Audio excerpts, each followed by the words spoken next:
अच्छा, सिर्फ एक कॉस्ट्यूम नहीं सोचा हुआ था। मैंने 6-7 सोचे हुए थे कि हम 6-7 विंग्स बनाएंगे। कोई फेजर्स के साथ, कोई कॉपर वायर के साथ बनना था, कोई प्लास्टिक के साथ बनना था, कोई किसी और चीज़ के साथ बनना था, कोई टोटली फ्लावर्स के साथ बनना था। लेकिन हमारे पास इतना टाइम नहीं था और हमारे पास इतने पैसे भी नहीं थे, तो मैं सोचा सिर्फ एक कॉस्ट्यूम बनाया जाए, जो कि शायद आपको मेरी फोटो में दिखाई दे रहा हूँ। तो पहले, अच्छा, अब बताना शुरू कर रहा हूँ तो कोशिश करता हूँ समराइज कर दूँ। तो मुझे यूट्यूब से आइडियाज कॉपी करना नहीं पसंद, बिकॉज वो एक सरप्राइज एलिमेंट खत्म हो जाता है। जब आप खुद से कुछ नया बनाना शुरू करते हो तो उसमें एक सरप्राइज एलिमेंट होता है कि आपने सोचा कुछ और होता है और वो अल्टीमेटली बनता कुछ और है। तो वो सरप्राइज एलिमेंट मेंटेन करने के लिए मैं यूट्यूब से कॉपी नहीं करता। सो सबसे पहले प्रॉब्लम थी इन विंग्स को खड़ा करना। इनको मैंने कट कर लिया, लेकिन ये खड़े नहीं हो पा रहे थे, ये गिर जाते थे आगे की तरफ या पीछे की तरफ। तो मैंने पीछे बैम्बो इनको डबल किया कार्डबोर्ड को, फिर भी वो खड़ा नहीं हो रहा था। तो मैंने सोचा पीछे कार्डबोर्ड लगाए थे, वो फिर भी खड़ा नहीं हो रहा था, वो अनस्टेबल था। फिर मैंने पीछे बैम्बो स्टिक्स भी लगाई, वो फिर भी खड़ा नहीं हो रहा था। तो अल्टीमेटली मैं लकड़ी वाले के पास गया कि वो मुझे एक फ्रेम बना के दे जिससे ये खड़ा हो, तो वो भी पॉसिबल नहीं था, वो बहुत भारी हो जाता। तो अल्टीमेटली मैं एक लोहे की शॉप पे गया, तो मैंने उससे बोला कि वो फ्रेम बना दे। और उन्होंने एक फ्रेम बना के दिया जो कि इन विंग्स के पीछे लगा हुआ था। वो दिखाई नहीं दे रहा था क्योंकि पीछे भी डिजाइन था। तो वो लोहे का फ्रेम पूरा पीछे था, और वो जिसको लगाने के बाद ये तकरीबन 7 to 8 kgs के थे, ताकि ये सीधे ठहरे रहें। तो वो लोहे का फ्रेम पीछे लगा। फिर उस लोहे को फ्रेम को मेरी बैक पे अटैच करने के लिए तकरीबन 3 लोग लगे थे, और हमें तकरीबन 25 मिनट लगे थे इनको मेरी बैक पे फिक्स करने के लिए। क्योंकि ये था कि मैंने थोड़ा बहुत बहुत मूव करना था तो ये गिरे ना।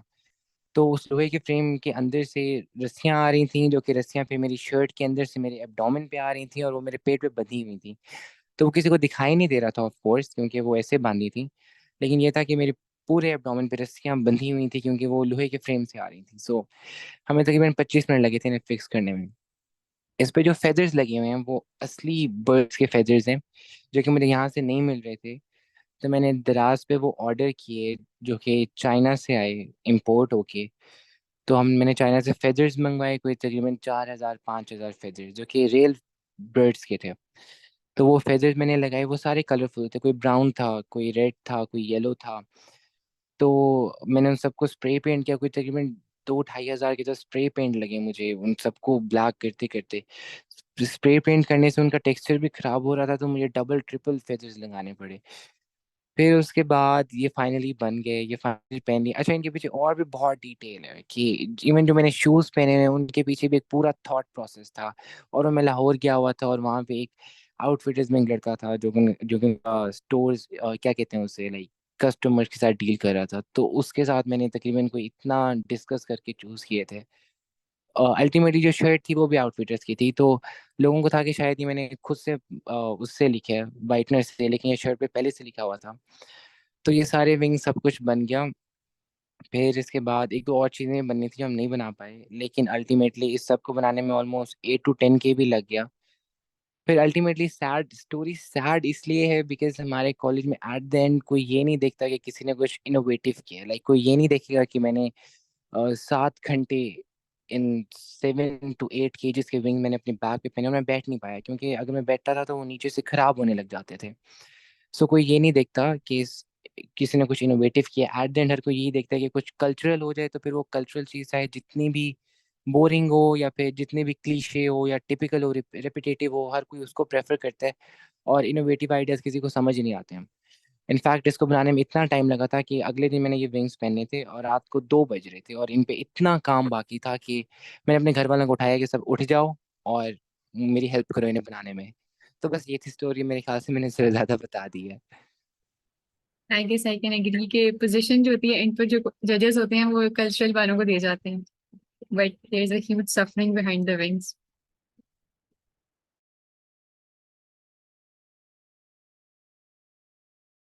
Okay, so that was interesting. अच्छा, by the way, thank you, आप सब लोगों ने मेरी स्टोरी सुनी और उसमें इंटरेस्ट शो किया। Thank you so much. Morning. Okay, so thank you for sharing that. मामा, are you there? Yes, I am here. Okay, so you can continue. After that, we can move to the speaker. Okay, guys, we have our last energizers. Stay tuned with us.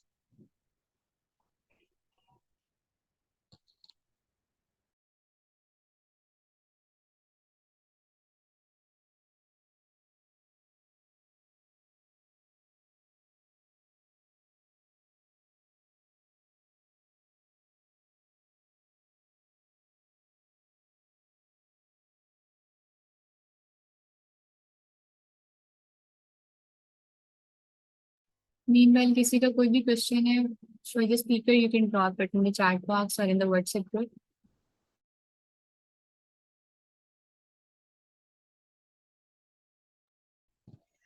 Sorry, guys, we are going to invite a speaker again, and we'll have an energizer at the end. Sorry for the inconvenience.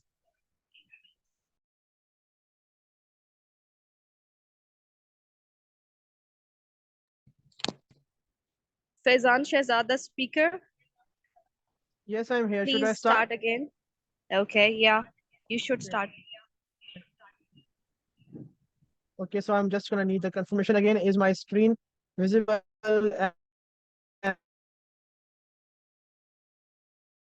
Am I audible? And is my camera visible or not? Yes, everything is working perfectly.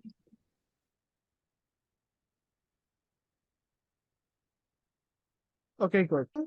And to be honest, I kind of agree with you there. And moreover, I myself have never put this much dedication in the research, to be honest. Like जितनी तुमने अपने छोड़ो यार, हाँ हम लोग we appreciate your वो अपना मेहनत. Don't worry. तो anyway, let's get on with the second part. ये थोड़ा सा लंबा होगा. मैन्युस्क्रिप्ट राइटिंग में इसको फिर भी जल्दी निकलूंगा, इतना मुश्किल कॉम्प्लेक्स नहीं है. मैन्युस्क्रिप्ट राइटिंग क्या होती है? मैन्युस्क्रिप्ट इज द होल जो आपको यहाँ पे चीज नजर आ रही है ना, मैं ये इस आर्टिकल की एग्जांपल साथ साथ लेके चलूंगा. Just gonna take both of the things side by side ताकि क्वेश्चन आंसर भी हो सके. ये पूरा आर्टिकल है, इसमें जो लिखा हुआ सब कुछ है ये सारा मैन्युस्क्रिप्ट होता है. पूरा जो लिखा लिखा सारी ये चीज है ना, आप इसे कहते हैं मैन्युस्क्रिप्ट राइटिंग. और ये एनालिसिस जैसे एक पूरा एक प्रॉपर पार्ट होता है.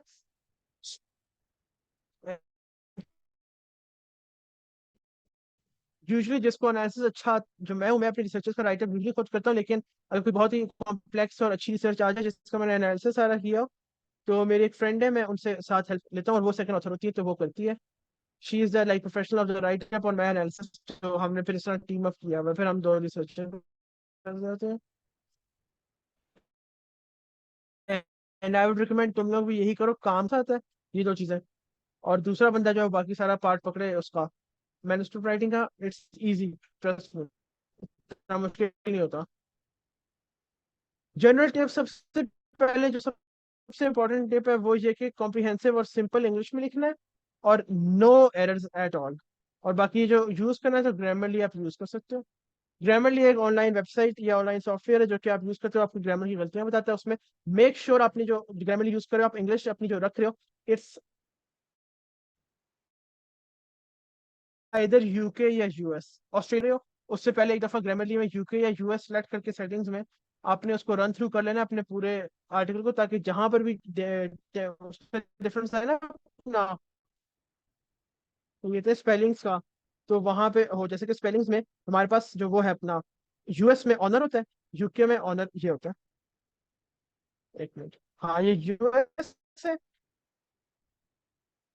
एंड ये यूके है. कलर में ये वो है यूएस है, ये कलर यूके है. और देखो जो मेरा यूके वाला कलर है उस पर अंडरलाइन आ रहा है, क्यों? क्योंकि ग्रामरली ओपन है, ये ग्रामरली है. ठीक, ये ओपन ऐसे साफ बता रही है कि भाई कलर में COLOUR नहीं आता, क्योंकि मैंने इसकी सेटिंग इंग्लिश यूएस वाली रखी हुई है. और लास्टली ये कि जो आपके पार्ट्स में ऑब्वियसली कोहेरेंट रहने चाहिए, वो मैं बाद में बताता हूँ क्या होता है. लेकिन बस एक ना पूरी स्टोरी टाइप होना चाहिए. ऑनलाइन प्लेजिज्म में 2% होना चाहिए और टेन में 19 से कम होना चाहिए. ऑनलाइन प्लेजरिज्म होता है प्लेजरिज्म detector.net. इसका मैं लिंक डाल देता हूँ वैसे, टू बी ऑनेस्ट. ये लो, ये ना इजी रहेगा. रिसोर्सेज में यहाँ नई स्लाइड बना दूंगा रिसोर्सेज की, यहीं पे यहाँ पर भी. ठीक है, वही लास्ट उसकी तरह. और यहाँ पे सबसे पहले प्लेजरिज्म के लिए हमारे पास ये मैंने डाल दिया लिंक, ठीक है। और दूसरा और भी कुछ हुआ तो हम देते रहेंगे साथ साथ। ये जनरल टिप्स है। उसके बाद हम एंट्री करेंगे मैन्युस्क्रिप्ट का टाइटल। टाइटल क्या होना चाहिए? शॉर्ट, ये बहुत इंपॉर्टेंट है। शॉर्ट, इंफॉर्मेटिव, कैची नहीं होना चाहिए। एग्जाम्पल, मेरा एक स्टडी है, उसका है अपना CRISPR-Cas9 की gene editing is a new hope for amyloidosis, ठीक है। ये एक मेरी स्टडी है जो हमने पब्लिश की थी पबमेड पे, मेरी फर्स्ट पबमेड की स्टडी है। तो ये उसका टाइटल है। अब रॉन्ग क्या होगा? हम कहें bringing you an exciting new hope for transthyretin amyloidosis, और एंड में आप एक्सक्लेमेशन मार्क मार दिए ना, तो तुम्हें खड़े खड़े रिजेक्शन मिलेगी चलो, क्योंकि आपका टाइटल इज टू अपना कैची या too non formal to be publish in an academic journal, ये एग्जैक्ट लाइन लिखेंगे वो। तो ये आपने नहीं करना। आपने जो करना है वो आराम से प्रोफेशनली उसको थोड़ा सा इंसानों वाला टाइटल बताना है। इफ यू स्ट्रगल कि आपका टाइटल क्या हो सके, तो एक चीज है मैं दिखाता हूँ। ओपन एआई या चैट जीपीटी जिसे कहते हैं, ये चैट जीपीटी ओपन करो, उस पर लिखो suggest a title, suggest a title for, आगे जो भी लिखना है वो तुम्हें टाइटल बता देगा साफ खड़े खड़े। तो ये बहुत इजी काम होता है। यहाँ पे मैं लिख देता हूँ यू कैन यूज चैट। लेकिन अगर आपका चैट जीपीटी लेट से कि बहुत वो दे रहा है, बहुत कैची दे रहा है, तो आपको सब लिखना पड़ेगा बट मेक इट फॉर्मल, या राइट अ फॉर्मल टाइटल। और टॉपिक की लिखना, टाइटल लिखना है। टाइटल टाइटल होता है जो आपका वो मेन हेडिंग होती है ऊपर। टॉपिक होता है जो कि आपके मेन उसका जनरल पॉइंट ऑफ व्यू होता है, या जो ऐसे का जैसे टॉपिक होता है कि जो होता है अपना वुमेन राइट्स या फेमिनिज्म पे, आप ऐसे लिखो। ये आपके उसका टॉपिक है, टाइटल नहीं है। टाइटल थोड़ा डिफरेंट होता है। It does. अब आपको ये बात बहुत इंपॉर्टेंट, ये मेरे से अभी राइटिंग में बताना था लेकिन ये बहुत इंपॉर्टेंट है। अगर आप चैट जीपीटी यूज करो तो आपको साथ जनरल में बताना पड़ेगा कि आपने एआई को यूज किया। अगर आप एआई यूज करते हो जनरल में नहीं बताते, तो आप एथिकल क्राइम कर रहे हो या एकेडमिक क्राइम कर रहे हो, कि आप ये नहीं बता रहे कि आपने किस तरह पूरा लिखा या किस तरह राइट अप किया। तो इसलिए मैंने यू कैन लिखा है, क्योंकि आप हर जर्नल जो है वो एआई को एक्सेप्ट नहीं करता। कुछ कहते हैं कि आपने सिंपल नॉर्मल रिटर्न होना चाहिए। तो ये इंपॉर्टेंट बात आपने लिखनी होती है, मैं अभी आगे भी बताऊंगा साथ साथ। ख्वाजा, आई वुड आस्क कि आप अपना माइक ऑफ कर दो दोबारा। Thank you. एब्स्ट्रैक्ट, एब्स्ट्रैक्ट क्या होता है? ये होती है समरी। एब्स्ट्रैक्ट को हमेशा लिखो SUMMARY, समरी, सिंपल। अब एब्स्ट्रैक्ट में होता है कि जो आपका वो है, सिंगल या मल्टीपल पैराग्राफ हो सकते हैं, विद या विदाउट हेडिंग। जो यहाँ पे था, I think this is without, ये विद है, विद हेडिंग है। देखो इंट्रोडक्शन, मेथड्स, रिजल्ट्स, ये सारी हेडिंग है। जो हेडिंग का हम लोग फॉर्मेट करते हैं उसको कहते हैं I am red format, IMRAD। आई होता है इंट्रोडक्शन, M होता है मेथोडोलॉजी, R होता है आपका रिजल्ट्स, A से एंड, और D से डिस्कशन। ये बेसिकली ना आपके मैन्युस्क्रिप्ट का फॉर्मेट होता है, कि आपके मैन्युस्क्रिप्ट के 4 पार्ट्स होते हैं, वही होते हैं। लेकिन जब आपने एब्स्ट्रैक्ट लिखना होता है तो आप इसको फॉलो करते हो, इसका मॉडिफाइड वर्जन होता है जिसको हम ये कहते हैं। कुछ जर्नल्स कहते हैं बीच में आप ऑब्जेक्टिव्स को भी यहाँ पे ऐड करो, तो फिर आपके टोटल 5 बन जाते हैं। It depends on the journal, वो जो जर्नल कहेगा आपने उस तरह करना होता है। आई हैव हैड जर्नल्स जो कि कहते हैं कि 300 वर्ड से आपने ज्यादा नहीं जाना, and I have had journals जो कहते हैं 200 वर्ड से ज्यादा नहीं जाना। तो यूजुअली 250 से 300 कहते हैं। तो ये मैंने लिख दिया है। और ये है कि कहते हैं वो आपका वो जो जर्नल कहेगा आपने वो काम करना होता है। कीवर्ड्स क्या होते हैं? डिक्शनरी में जाते हो ना, वहां पे जाके डिक्शनरी में जाओगे, यू वुड राइट कुछ भी, तो वहां पे ना वर्ड होगा और वर्ड के सिनोनिम्स होंगे। तो सिमिलरली अगर आप मेडिकल की बात करो, तो मेडिकल में डिक्शनरी, जो मेडिकल की ऑक्सफोर्ड है, उसका नाम है मैश। मैं मैश में गया, एंड इफ आई राइट यहाँ पर इंट्राक्रेनियल, मुझे सब कुछ बताएगा इंट्राक्रेनियल क्या क्या चीजें हैं। एब्सेस है, ट्यूबरक्लोसिस है, एन्यूरिज्म है। मैंने करना है इंट्राक्रेनियल एन्यूरिज्म। ये आ गया इंट्राक्रेनियल एन्यूरिज्म सर्च। ये वो पूरा वर्ड है, ये उसकी सारी डेफिनेशन है, ये सारी है कि किस फील्ड से वो आपस में रिलेटेड है, ये इंट्राक्रेनियल एन्यूरिज्म। और ये सारी वो फील्ड्स हैं जो कि लोग यूज करते हैं इसके अलावा। यहाँ तक इसमें से कुछ भी यूज करें तो लोग इंट्राक्रेनियल एन्यूरिज्म के बारे में बात कर रहे होंगे। ये पूरी एक एक वर्ड या एक डिजीज का आप उसका अता पता सब कुछ खोल के दे देता है। काइंड ऑफ लाइक जिसमें गूगल हमारे साथ कर रहा होता है, प्राइवेसी की धज्जियां उड़ा रहा होता है। तो ये आपने कीवर्ड्स एंड में देने होते हैं। मैं यहाँ दिखा देता हूँ कीवर्ड्स इसने दिए थे एंड में। इसमें बल्कि इसने पब्लिश नहीं किए क्यूरियस ने कीवर्ड्स पबमेड पे दिए होते हैं। देखता हूँ कि ये पबमेड पे हुआ ना अवेलेबल।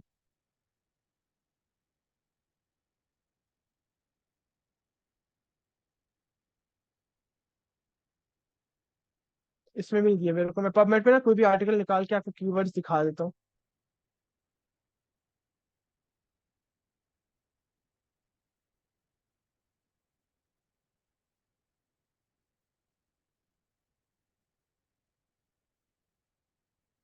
इनमें भी नहीं दिए हुए। अब उसमें सीन है कि जो कुछ जर्नल्स होते हैं वो रिपोर्ट नहीं करते कीवर्ड, साफ जो बात है। कुछ जर्नल्स रिपोर्ट नहीं करते और उसकी वजह से ना अपना आपको जर्नल को देखना पड़ता है कि जर्नल क्या कहता है। मांगते हैं हमेशा कीवर्ड्स, कीवर्ड्स हर जर्नल मांगेगा, लेकिन सारे लोग रिपोर्ट नहीं करते। इसमें कीवर्ड्स मुझे लग रहे हैं होंगे, ये जैसे कीवर्ड्स हैं, ये कोविड-19, उस पर हेल्थ सर्विसेज, पेशेंट वॉल्यूम, ये सारा फिजिशियन, ये सारा उसके बाद की आगे जर्मन लिखी हुई है क्योंकि आर्टिकल जर्मन में है। तो इसलिए ना ये सारा कहते हैं वो होता है, आपके कीवर्ड जो है ये आपने डालने होते हैं, ये डालने मस्ट है। बाकी जर्नल माने ना माने वो उसकी अपनी मर्जी है, या जर्नल पब्लिश करे या ना करे वो उसकी अपनी मर्जी है, but you have to enter them. उसके बाद एब्स्ट्रैक्ट खत्म हो गया, फिर आता है इंट्रोडक्शन। इंट्रोडक्शन की सीन है कि इंट्रोडक्शन आपका हमेशा जनरल से स्पेसिफिक होना चाहिए। जनरल से स्पेसिफिक का मतलब है आप पहले स्टार्ट करो होता क्या है। हमने पहले स्टार्ट किया रूटीन मेडिकल चेकअप्स होती क्या चीज़ है। उसके बाद हम कहेंगे कि ये इंट्रोडक्शन के बाद ये नॉन कम्युनिकेबल डिजीज, हमें वहां हमें और भी ब्रॉड ले गए हम पहले बताए कि नॉन कम्युनिकेबल डिजीज क्या होती है, फिर बताया वो डेथ कॉज करती है, ये करती है, वो करती है, सब कुछ। फिर हमने बताया रूटीन मेडिकल चेकअप क्या होता है। फिर हमने बताया वो उसकी आगे डिटेल्स में गए। फिर हमने बताया कि वो इफेक्टिव मेथड है, लेकिन उनके आगे अवेयरनेस जो है पब्लिक में कम है, ये है वो है। तो ये सब कुछ आपने जनरल से स्पेसिफिक जानना पड़ता है। पहले आप डिजीज पे जाओ, फिर अपना उसकी ट्रीटमेंट पे जाओ, फिर कॉम्प्लिकेशन पे, इस तरह प्रॉपर आपने पूरा फॉलो करना होता है। एक थॉट ऑफ माइंड या एक आपने माइंड फ्लो को फॉलो करना होता है। रैशनल होता है कि आपने रिसर्च कर क्यों रहे हो। मैं रैशनल यहाँ पे होगा, the reason to conduct this research is कि एनसीटी पाकिस्तान में बहुत ज्यादा है, फला फला फला फला फला सारी कहानियां। ये होती है रैशनल। ठीक।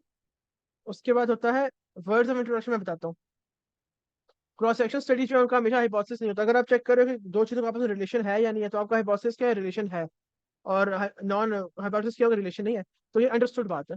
तो इसका आपका हाइपोथेसिस अलग मेंशन नहीं करना पड़ता। तो इसलिए जरूरी नहीं कि हर क्रॉस सेक्शन स्टडी का हाइपोथेसिस हो, कुछ का होता है कुछ का नहीं होता। उस पर डिपेंड करता है आपकी जो कंडीशंस है स्टडी की। बाकी के इसमें सबसे हाईएस्ट साइटेशन, साइटेशन मींस जो आपने रेफरेंसेस डाले होते हैं, इसमें यूजुअली 12 से 18 आप ये डाल सकते हैं साइटेशन एक अच्छे आर्टिकल में। रूटीन मेडिकल चेकअप पे इतना लिटरेचर अवेलेबल नहीं था, तो हमने इसमें 9 आर्टिकल डाले हुए हैं। ये होती है रेफरेंसेस जो आप एंड में डाले हुए ना, ये रेफरेंसेस सारे, ये यहाँ पे सारे रेफरेंसेस डाले हुए हैं। इंट्रोडक्शन आप अपने से नहीं लिख सकते। आपने करना क्या होता है, अपने वर्ड्स में लिखना होता है। डायरेक्ट आप छापा नहीं मारते, कॉपी नहीं करते। अगर आप कॉपी करोगे तो वो प्लेजरिज्म कर देगा। प्लेजरिज्म होता है अगले की चीज कॉपी कर देना।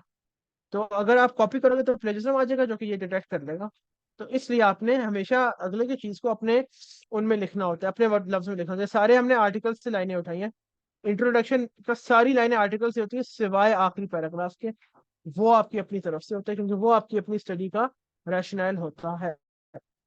एक अच्छी इंट्रोडक्शन 700 से 1000 वर्ड्स होती है, लेकिन मैंने 600 भी देखी हुई है। बट क्यों यार, अच्छी कर लो, 100 150 वर्ड्स है, और बाकी 1 से 1.5 पेज होना चाहिए। ये सारी जनरल है, जरूरी नहीं है। मैंने 2.5 पेज की इंट्रोडक्शन भी होती है और सिर्फ 1 पेज की इंट्रोडक्शन भी होती है। इट ऑल डिपेंड्स कि आप जो वो है जर्नल है उसकी क्या रिक्वायरमेंट्स है, और दूसरी बात ये कि आपके जो वो है कहाँ पे काम पूरा हो रहा है। आपने अपनी बात और अपना पॉइंट ऑफ व्यू पहुंचाना है। अब इट टेक्स 1 पेज, 1.5 पेज, सवा 1 page, 12 citation, 15 citation, 10 citation, doesn't matter. ठीक। कुछ जर्नल से लिमिट भी लगाई होती है कि आप इतने ऐसे वर्ड्स आना, जैसे तो 1000 की लिमिट होती है इंट्रोडक्शन में। इंट्रोडक्शन में मैंने तुम लोगों के लिए थोड़ा सा कर दिया इजी कि अगर डिजीज होगी ना, या अगर ट्रीटमेंट ऑप्शन होगी, तो कैसे लेके चलना है। डिजीज में सबसे पहले डिजीज की डेफिनेशन, फिर उसकी एपिडेमियोलॉजी यानी कितने स्टैट्स है, कितनी कॉमन है, एटियोलॉजी होता है कॉजेज वगैरह, फिर उसके सिम्टम्स, फिर उसकी ट्रीटमेंट ऑप्शन, और फिर प्रोग्नोसिस। प्रोग्नोसिस का मतलब है एंड में बंदे के साथ क्या होता है, मर जाता है, लंबी क्रॉनिक डिजीज है, एक्यूटली ट्रीट हो जाती है। ट्रीटमेंट ऑप्शन जिसमें ड्रग या सर्जरी आती है, पहला उसकी डेफिनेशन के वो है क्या, फिर मैकेनिज्म वो कैसे एक्ट करता है, सर्जरी में मैकेनिज्म बड़ा अंडरस्टूड होता है तो कभी बार बताने की जरूरत नहीं होती, ड्रग में बहुत जरूरी होती है। फिर एफिकेसी, और उसके बाद सेफ्टी, एडवर्स इफेक्ट्स क्या होते हैं, और अगर आप सर्जरी करें तो फिर कॉम्प्लिकेशन क्या है, और लास्टली सबसे इंपॉर्टेंट ऑल्टरनेटिव, अगर आपकी ड्रग नहीं ले रहा तो और कौन सी ड्रग लेगा। उसके बाद अगला स्टेप है हमारे पास materials and method. Material and method का ये सीन होता है कि ये यूजुअली होता है हमारे पास 1.5 से लेकर तो अपना 2 पेज का भी, और इसकी रीजन है कि इसकी सब हेडिंग्स होती है, जो सारी मैंने सामने बनाई हुई है सब हेडिंग्स होती है। आपको ऑलरेडी मेथोडोलॉजी पढ़ा दी गई है तो मैं इसको रिपीट नहीं करूंगा वरना टाइम हट जाएगा। लेकिन ये सारी मेथोडोलॉजी पढ़ाई थी ना, आई थिंक आमना ने पढ़ाई थी, आमना जमर्द ने, from our college as well. तो ये सारी चीजें आपने मेथोडोलॉजी में लिखनी होती है। यूजली 600 से 800 लफ्ज होते हैं। इसमें ना आप कहानियां नहीं मार सकते। तो मेथोडोलॉजी अगर आपकी 900 पे जा रही है 900 पे चली जाए, 500 पे खत्म हो रही है 500 पे खत्म हो जाए, आपने ये चीजें पूरी करनी है। इसको बल्कि मैं एक काम करता हूँ, बुलेट पॉइंट टिक लगा देता हूँ कि आपने ये सारी चीजें टिक करनी है, आपने सारी चीजें बता दी हैं। द मोमेंट आपने सब कुछ बता दिया तो ठीक है, आपकी मेथोडोलॉजी पूरी। और ये देखो एथिकल अप्रूवल बीच में पड़ा हुआ है। सी इंपॉर्टेंट और कितना है। रिजल्ट्स होते हैं आपकी स्टडी के रिजल्ट्स की तरह। मैं आपको एग्जांपल दिखाता हूँ मेथोडोलॉजी की। अब इसमें हेडिंग नहीं बनाई है हमने, और ये तो बताया है, स्टडी की सेटिंग बताई है, उस वही किधर है, सेटिंग बताई है, ड्यूरेशन बता दी है, हमने सैम्पलिंग बता दी है, ये सैम्पलिंग और सैंपल साइज इकट्ठे बताते हैं। उसमें हमने टोटल ऑफ कितने इंडिविजुअल्स हैं ये बता दिया है। इंक्लूजन क्राइटेरिया एक्सक्लूजन क्राइटेरिया जो होता है वो बता दिया है। वो मैंने वहाँ नहीं लिखा, वो भी मुझे लिखना चाहिए था, रुको यहाँ पे लिखना चाहिए। इंक्लूजन एक्सक्लूजन क्राइटेरिया वो आता है इससे पहले।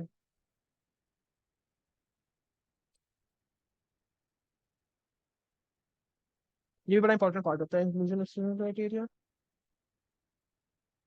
एनीवेज वो बता दिया हमने। उसके बाद हमने बता दिया डेटा एंटर किया जाए SPSS 28 वर्जन में, डिस्क्रिप्टिव ये फलाना फलाना सब कुछ लगाएंगे, एनोनिमिटी मेंटेन की है, एथिकल अप्रूवल भी आ गया है इनमें। सही। अगली चीज आ गई हमारे रिजल्ट्स।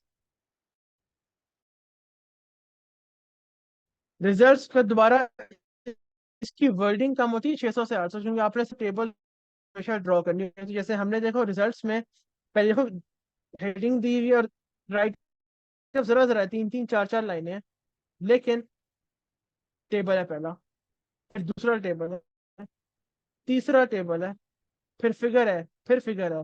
समझ आई। मैंने बताया था ना कल वाले में कि फिगर और टेबल बहुत ज्यादा जरूरी है। तो 5 टेबल्स बहुत, 5 टेबल और फिगर जिसमें सबसे ज्यादा सिग्निफिकेंट वैल्यूज हो। ये यूजुअली कुछ लोग कहते हैं कि आप रिपोर्ट ना करो, क्योंकि कहते हैं आपने अपनी मर्जी से रिपोर्ट करना है ताकि बायस ना आए कि आप सिर्फ अच्छी वैल्यूज रिपोर्ट करें। लेकिन अगर आपने कोई चीज अच्छी फाइंड की है तो आपको पब्लिश तो करना है ना। तो आप जो आपकी स्टडी की सिग्निफिकेंट फाइंडिंग है वो सारी रिपोर्ट करो, और जो बाकी एक्स्ट्रा जगह है उसमें नॉन सिग्निफिकेंट भी रिपोर्ट करो। तो बोलना है आपने नॉन सिग्निफिकेंट और सिग्निफिकेंट दोनों बतानी है। जैसे देखो ये सिग्निफिकेंट है, ये सिग्निफिकेंट है, ये है, ये है, ये नहीं है, ये नहीं है, लेकिन ये है। तो इस तरह मैंने किया है। बाकी इसमें always draw tables and figures, बहुत इंपॉर्टेंट बात, 3 से 5 हमेशा होनी चाहिए। 1 से 1.5 पेज होता है राइटअप का, और टेबल और फिगर जो है ना वो 2 से ऊपर ले जाते हैं। रिजल्ट सबसे वॉल्यूम हैवी होता है क्योंकि इसमें सबसे ज्यादा आपने पिक्चर्स डालनी होती है। डिस्कशन, डिस्कशन सबसे ज्यादा वर्ड हैवी होती है, 800 से 1000 वर्ड्स होती है। कुछ लोग कहते हैं 1200 तक लेके जाओ, कुछ जर्नल्स कहते हैं। और इसमें भी आपने साइटेशंस करनी होती है, लेकिन इंट्रोडक्शन से कम साइटेशन। जैसे हमने इसमें डाली है 9 साइटेशन, अपने डिस्कशन में देखना 10 से शुरू होके 18 तक जा रही है, 18, नॉट मोर देन 18, वो देख लो। ठीक। तो ये होती है। उसके बाद वो होता है कि उसके बाद आपने, हाँ, आपने कंपेयर करना होता है अपनी स्टडीज को बाकियों की स्टडीज के साथ, कि हमारी स्टडी में ये रिजल्ट आया तो बाकी में ये आया। मैं दिखाता हूँ, कंपैरिजन होगा कि ये देखो, in another study conducted in Saudi Arabia, इसने कंक्लूड किया ये हुआ है, where as in our study हमने कंक्लूड किया कि ये हुआ। सिमिलरली यहाँ पे इतने लोगों ने ये बताया, हमारी स्टडी में अकॉर्डिंग स्टडी पार्टिसिपेंट ये सब कुछ, और हमारी स्टडी में कुछ और हुआ, हमारी स्टडी में ये हुआ। फिर 19 क्लिनिकल ट्रायल्स ने ये बताया। तो आपने कंपैरिजन करना होता है डिफरेंट स्टडीज का आपस में और अपनी स्टडी के साथ, इंपॉर्टेंट। उसके बाद एक और चीज जो थी वो ये कि आपने लिमिटेशंस डालनी होती है स्टडी के एंड में। लिमिटेशन होती है आपकी स्टडी में क्या क्या गलती है, हमने यहाँ पे लिमिटेशन डाली हुई है। अमंग द फैक्टर्स हमने ये चीज़ें चेक की, ग्रेजुएट ज़्यादा अवेयर थे तो क्यों अवेयर थे, हमारी स्टडी में क्या मसला था, ये सब कुछ हमने यहाँ पे बताया हुआ है। और आपने अगर ये थे वो साइटेशन यूजली लिमिटेशन के बाद नहीं डालते, लेकिन इसमें क्योंकि रेलिवेंट बन रही थी, अनदर स्टडी कंडक्टेड, एक और स्टडी को हम लोग कंपेयर कर रहे थे जो कि हमारी लिमिटेशंस को वो बता रही थी कि उसमें लिमिटेशंस नहीं थी, तो इसलिए फिर हमने उस स्टडी को एंड में साइट कर दिया। उसके बाद हमारे पास कंक्लूजन है अपने एक पैराग्राफ में, देखना सिंगल पैराग्राफ में 100 वर्ड से कम में या 100 वर्ड्स तक आपने कंक्लूड करनी है अपनी पूरी स्टडी। मेरे पास एक आर्टिकल आया था हफ्ते पहले, उन भाईजान ने एक पेज की कंक्लूजन लिखी, मैंने खड़े खड़े उसको कहा कि रिवाइज करो और इसको 100 वर्ड तक लेके आओ, इफ यू कैन नॉट तो मैं आपका आर्टिकल एक्सेप्ट नहीं कर सकता। आप कंक्लूड करें यार। अगर आपने पूरी कंक्लूजन भी पूरे सफे की लिखनी है तो छोड़ दो आर्टिकल, आप कंक्लूजन ही लिख लो। फिर सिर्फ आर्टिकल में इतनी क्यों खप डाल रहे हो, सफे क्यों लगाया कर रहे हो। कंक्लूजन होता है एक समरी, इतनी सी चीज 3 मिनट में मैं पढ़ूँ मुझे समझ आ जाए आपने आर्टिकल में आपने कहा क्या है, क्योंकि मैं इतना फारिग नहीं होता। कंक्लूजन वो लोग होते हैं जिन्होंने फारिग नहीं होते, जो कि वैसे ही आर्टिकल पढ़ रहे होते हैं कि अच्छा लेटेस्ट अपडेट्स क्या चल रही हैं। तो ये चीज़, और बाकी उसमें जाकर रिकमेंडेशन दे सकते हो। आई डोंट रिमेम्बर कि हमने इसमें रिकमेंडेशन दी थी या नहीं दी थी, लेकिन दी होगी। नहीं, इसमें हमने नहीं दी है रिकमेंडेशन, क्योंकि इसमें छोटा रखा है। अब ना आप ना आखिर में 2-4 लाइनों में रिकमेंडेशन दे सकते हो कि आपकी स्टडी से आपको जो कंक्लूजन हो गया तो उसको मजीद आप कैसे इंप्रूव कर सकते हैं। जैसे इसमें अगर हमें रिकमेंडेशन देनी होती तो हम ये कहते हैं कि पाकिस्तान में हम लोग रूटीन मेडिकल चेकअप के अपना सेमिनार्स कंडक्ट करवाएं, लोगों को एजुकेशन दें, लोगों की अवेयरनेस फैलाएं, मेडिकल स्कूल्स में जाके सेमिनार्स करवाएं रूटीन मेडिकल चेकअप, ताकि वो घर जाके अपने पेरेंट्स को बताएं। तो ये सब रिकमेंडेशन होती है कि आप किस तरह अपनी स्टडी के मुताबिक रिजल्ट्स को देख के अपनी सोसाइटी में बेहतर ला सकते हो। एक्नॉलेजमेंट होती है, एक्नॉलेजमेंट यहाँ पे जो क्यूरियस है वो पब्लिश नहीं करता, मेजॉरिटी आर्टिकल्स जो है पब्लिश नहीं करते एक्नॉलेजमेंट्स, तो इसलिए आपको यहाँ नजर नहीं आएगी। एक्नॉलेजमेंट इज बेसिकली आपने एक लाइन लिखनी होती है कि हमने जो है जो पार्टिसिपेंट्स है उनका बहुत मेहरबानी, उन्होंने पार्टिसिपेट किया। बाकी क्लिनिशियंस जो है अगर उन्होंने डेटा में हेल्प की या नर्सेज ने हेल्प की तो उनकी बहुत अच्छी बात है। यहाँ पे आप ऑथर नहीं मेंशन कर सकते, ये बहुत इंपॉर्टेंट बात है। ऑथर्स आपके आते हैं टॉप पे, ऑथर को एक्नॉलेज नहीं कर सकते। ऑथर को ऑलरेडी एक्नॉलेजमेंट मिल गई, भाईजान का आर्टिकल पब्लिश हो गया, दैट्स इट, उसको आप एक्नॉलेज नहीं करते। ठीक, उसके बाद लास्ट आपके पास चीज़ है रेफरेंसेस। रेफरेंसेस का एक स्टाइल होता है वैंकूवर, अगर आपको यूज करना नहीं आता तो आप यहाँ पे bibme.org वैंकूवर,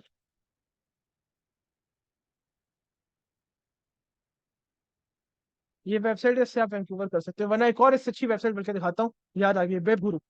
ये वेब गुरु है, इसमें आपने वैंकूवर सेलेक्ट कर लो, ये बहुत ही अच्छी वेबसाइट है, ये भी मैं रिसोर्सेज वाले में डाल दूंगा। किधर है। बाकी रेफरेंसेस के लिए हमारे पास और होता है मेंडली और एंड नोट भी होता है, वो रेफरेंस मैनेजिंग सॉफ्टवेयर होते हैं, they are a bit complex, तो अगर वो आपको आता है तो ठीक है, वरना खैर है, उनको बेशक छोड़ दो। क्वेश्चंस मेरे ख्याल से मुझे उधर लेने पड़ेंगे अपना, ठीक कहते हैं, व्हाट्सएप पे। तो व्हाट्सएप उसमें जो वो है उसके ऊपर डाल दें क्वेश्चंस, मैं भी 5-10 मिनट व्हाट्सएप में रहूंगा और आप लोग के सारे क्वेश्चंस है वहीं पे उसमें एंटर कर दूंगा, स्लाइड्स आपको मिल जाएगी। एक मिनट, मुझे वो आपके क्वेश्चन पूछनी है, इसका मैं बाद में जवाब देता हूँ, ये इंपॉर्टेंट क्वेश्चन है, मैं बाद में जवाब देता हूँ। एनीवेज, तो ये आपके कहते हैं रेफरेंसेस, यहाँ से आप पकड़ सकते हैं, वरना मेंटली वगैरह के थ्रू पकड़ सकते हैं। और रेफरेंसेस करना बहुत इंपॉर्टेंट है, एक्यूरेट होनी चाहिए। इनमें गलती इज लाइक फेटल, इसमें गलती है बहुत, जनरल रिजेक्ट कर देता है आर्टिकल। बाकी वंस अगेन ये मेरे सोशल्स होंगे, ये आपको कनेक्ट करना है, आस्क करना questions, it's up to you. Resources मैंने बता दिए हैं, and thank you so much for the whole present अपना अपॉर्चुनिटी फॉर दिस। इसके बाद मैं एक काम करूंगा कि मैं ना क्वेश्चंस वगैरह पढ़ लेता हूँ, बाकी व्हाट्सएप में भी अगर कोई क्वेश्चंस वगैरह हो तो be sure to answer them, ठीक है।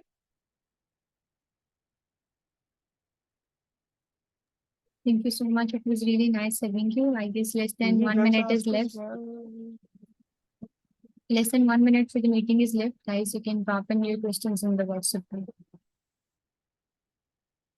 अच्छा ठीक है, इस वाले क्वेश्चन का ना अपना ये आप दे दीजिएगा व्हाट्सएप में, मैं इसको दोबारा वो कर दूंगा आंसर, ठीक है, व्हाट्सएप में। बाकी जो पर्सनल क्वेश्चन है वो उनको भेज दें, मैं भी कोई 5-10 मिनट व्हाट्सएप में रहूंगा active for the question answer. Thank you so much.